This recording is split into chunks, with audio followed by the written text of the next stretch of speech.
ઇન્ડિયામાં weight loss કરવું થોડું ડિફિકલ્ટ છે અને ડિફરન્ટ પણ as compare to other countries, કારણ કે અહીંના લોકો કેટલીક મિસ્ટેક્સ કરતા હોય છે due to lack of knowledge અને કેટલીક ખોટી માન્યતાઓને કારણે મહેનત કરવા છતાં એમને રિઝલ્ટ મળતું નથી. માટે આજના વિડીયોમાં આપણે ચર્ચા કરશું એવી કઈ મિસ્ટેક્સ અને મિસબિલીફ છે કે જેને કારણે ઇન્ડિયન્સને મહેનત કરવા છતાંય એમના ગોલ સુધી નથી પહોંચી શકાતું. મિસ્ટેક નંબર 1, ઘર કા ખાના. આપણે લોકો એવું વિચારીએ છીએ કે ઘરે બનાવેલું એટલે ડાયટ ફ્રેન્ડલી. હા, બહારના ફાસ્ટફૂડ કરતાં 100% હેલ્ધી છે, પણ જ્યારે તમે વજન ઘટાડવા માટે મહેનત કરી રહ્યા હો ત્યારે એકવાર તમારી પ્લેટ ઉપર નજર કરો. એમાંથી 70થી 80% માત્ર કાર્બોહાઈડ્રેટ હોય છે. દાખલા તરીકે રોટલી, રોટલા, ખીચડી, રાઈસ, સબ્જીમાં રહેલા બટાકા, આ બધા કાર્બોહાઈડ્રેટના સોર્સિસ છે.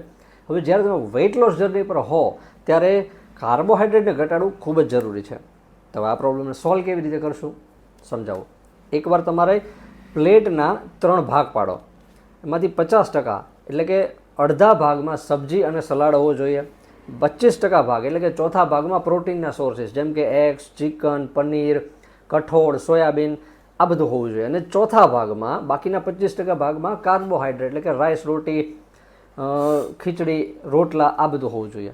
આટલું કરશો એટલે તમારે વેઇટ લોસ જર્નીનું પહેલું પગથિયું તમે ચડી જશો. Mistake number 2, protein gap. એક ઓથેન્ટિક સર્વે મુજબ મોટાભાગના ભારતીય લોકોના શરીરમાં પ્રોટીનની ઉણપ છે. હવે જ્યારે તમે વેઇટ લોસ માટે પ્રયત્ન કરતા હોય ત્યારે તમારું બોડી માત્ર ફેટ બર્ન નથી કરતું, મસલ્સ પણ બર્ન કરે છે. અને મસલ લોસ થવાથી મેટાબોલિઝમ સ્લો થાય છે, જેથી બોડી માટે જ્યારે તમે ડાયટિંગ બંધ કરો છો ત્યારે વજન વધારવું ઇઝી બની જાય છે. માટે હાઈ પ્રોટીન ઇન્ટેક એ એન્શ્યોર કરે છે કે તમારું જે વેઇટ લોસ થાય છે એ ફેટમાંથી થાય, નહીં કે મસલ્સમાંથી. વળી પ્રોટીન ડાયજેશનમાં ટાઈમ લે છે, માટે લાંબા સમય સુધી કમ્પેરેટિવલી તમારું પેટ ભરેલું રહે છે ને ભૂખ લાગવાનું ઓછું થઈ જાય છે. એટલે ઓવર ઇટિંગ, મંચિંગથી બચી શકાય છે. એક સર્વેમાં એવું જોવા મળ્યું કે 25% પ્રોટીન ઇન્ટેક વધારવાથી ભૂખ લાગવાનું, સ્નેક્સ ખાવાનું, લેટ નાઇટ ઇટિંગની ઈચ્છામાં 60% ઘટાડો જોવા મળ્યો. અને આ ઈચ્છા એ જ વેઇટ લોસનું સૌથી મોટું દુશ્મન ગણાય છે. માટે જે લોકો વેઇટ લોસ જર્ની પર છે એમને 1 થી 1.5 gram per kilogram of their body weight protein daily લેવું જોઈએ. Mistake number 3, less food is equal to weight loss એવું વિચારવું. ઘણા બધા લોકો એવું માનતા હોય છે કે જમવાનું છોડી દેવું, સાવ ઓછું જમવું, ચા બિસ્કિટ પર ચલાવવું એ વજન ઘટાડવાનો ઉપાય છે. ખરેખર આવું કરવાથી તમારું મેટાબોલિઝમ સ્લો થાય છે અને જ્યારે પાછા તમે જમવાનું ચાલુ કરો છો ત્યારે બોડી માટે વજન વધારવું ઇઝી બની જાય છે. એટલા માટે યાદ રાખો, વજન ઘટાડવા માટે ઓછું જમવું એના કરતાં શું જમવું, કેટલા પ્રમાણમાં જમવું અને ક્યારે જમવું એ વધારે અગત્યનું છે. મિસ્ટેક નંબર 4, જાદુઈ વેઇટ લોસ ડ્રિંક પર વિશ્વાસ કરો. બહુ બધા લોકો એવું માનતા હોય છે કે હું તો ગરમ પાણી, જીરા પાણી, એપલ સીડર વિનેગર, લેમન હની આ બધું લઉં છું એટલે મારું વજન ઘટી જશે. હા, આ બધું ચોક્કસ હેલ્ધી છે, પણ માત્ર ને માત્ર આ બધા ડ્રિંક્સ લઈ લેવાથી ફેટ લોસ થતું નથી.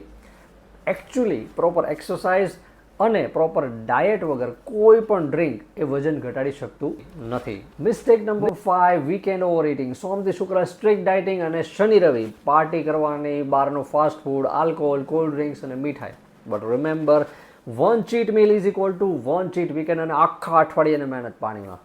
માટે જ્યારે તમારા ડાયટિશિયન તમને એક ચીટ મિલ અલાઉ કરે ત્યારે એની સાથે ડિટેલમાં ચર્ચા કરી લેવી કે આ ચીટ મિલમાં શું ખાવું, કેટલું ખાવું અને ક્યારે ખાવું. મિસ્ટેક નંબર 6, ઓનલી કાર્ડિયો, નો વેટ લિફ્ટિંગ, નો સ્ટ્રેન્થ ટ્રેનિંગ. મોટાભાગના ઇન્ડિયન્સને મિસબિલીફ હોય છે કે વજન ઘટાડવા માટે ચાલવું અને દોડવું એ માત્ર ઇનફ છે. માત્ર ચાલવા અને દોડવાથી ફેટ લોસની સાથે મસલ લોસ પણ થાય છે, જે મેટાબોલિઝમને સ્લો કરે છે. આનાથી વિપરીત વેઇટ લિફ્ટિંગની સાથે હાઈ પ્રોટીન ડાયટ લેવાથી ફેટ લોસ તો થાય છે, પણ મસલ બિલ્ડ થાય છે, જે મેટાબોલિઝમને ફાસ્ટ કરે છે. માત્ર ચાલવાના દોડવાના સમયે નહીં, પણ જ્યારે તમે રેસ્ટ મોડમાં હશો, આરામ કરતા હશો, ત્યારે પણ તમારું ફેટ બર્ન થશે. અને વજન ઘટાડ્યા પછી તમારું શરીર બીમાર જેવું નહીં, પણ એકદમ ટોન્ડ, હેલ્ધી અને ફિટ લાગશે. માટે જે લોકો વેઇટ લોસ કરવા ઈચ્છતા હોય એમને અઠવાડિયાની અંદર 2 થી 3 દિવસ કમસે કમ વેઇટ લિફ્ટિંગ કરવું જ જોઈએ. મિસ્ટેક નંબર 7, ઊંઘ, સ્ટ્રેસ, ટેન્શનને ઇગ્નોર કરવું. મોડી રાત સુધી જાગવું, મોબાઈલ જોવા, સ્ટ્રેસ, ટેન્શન, ચિંતા, ઓછી ઊંઘ, આ બધા તમારા શરીરમાં કોર્ટિસોલ હોર્મોનને વધારે છે, જે ફેટ સ્ટોર કરવામાં મદદ કરે છે. અને એ પણ ખાસ કરીને પેટ, બેલીના ભાગે, જે સૌથી વધુ ખરાબ છે. એટલા માટે કમસે કમ 6 થી 8 કલાકની ગાઢ નિંદ્રા, સાઉન્ડ સ્લીપ એ ખૂબ જ જરૂરી છે. એનો બીજો કોઈ ઓપ્શન છે જ નહીં. મિસ્ટેક નંબર 8, મેડિકલ કન્ડિશનને ઇગ્નોર કરવું, like thyroid, diabetes, PCOS, insulin resistance. ઘણા બધા લોકો ઓવરવેટ હોવાને કારણે પોતાની જાતને કોસતા હોય છે, જ્યારે ખરેખર પ્રોબ્લેમ એમની આ બીમારી હોય છે, જેનું નિદાન કર્યા વગર જે લોકો ડાયટિંગ કરતા હોય છે, ભૂખ્યા રહેતા હોય છે. માટે વેઇટ લોસ જર્ની સ્ટાર્ટ કરતાં પહેલાં યાદ રાખવું, કેટલાક જરૂરી રિપોર્ટ્સ કરાવો, અને જો રિપોર્ટ્સમાં કંઈ આવે, કોઈ બીમારી આવે તો એને લગતા સ્પેશિયાલિસ્ટને બતાવો. જરૂરી મેડિકેશન હોય તો એ બધું ટ્રીટમેન્ટ કરાવો, અને પછી ડાયટિંગ કરો, એક્સરસાઇઝ કરો, વેઇટ લોસ થવાનું, રિઝલ્ટ મળવાનું શરૂ થઈ જશે.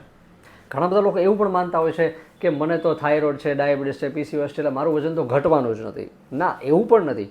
પ્રોપર મેડિકેશન, પ્રોપર ડાયટ અને પ્રોપર એક્સરસાઇઝ કરવાથી તમારું વજન પણ ઘટી શકે છે, તમે પણ હેલ્ધી અને ફિટ બની શકો છો. Mistake number 9, no consistency and unrealistic expectation. લોકોને 8 થી 10 દિવસમાં રિઝલ્ટ જોઈએ છે. ખરેખર 8 થી 10 દિવસમાં વજન વધી પણ નથી જતું, તો ઘટી પણ નથી જવાનું.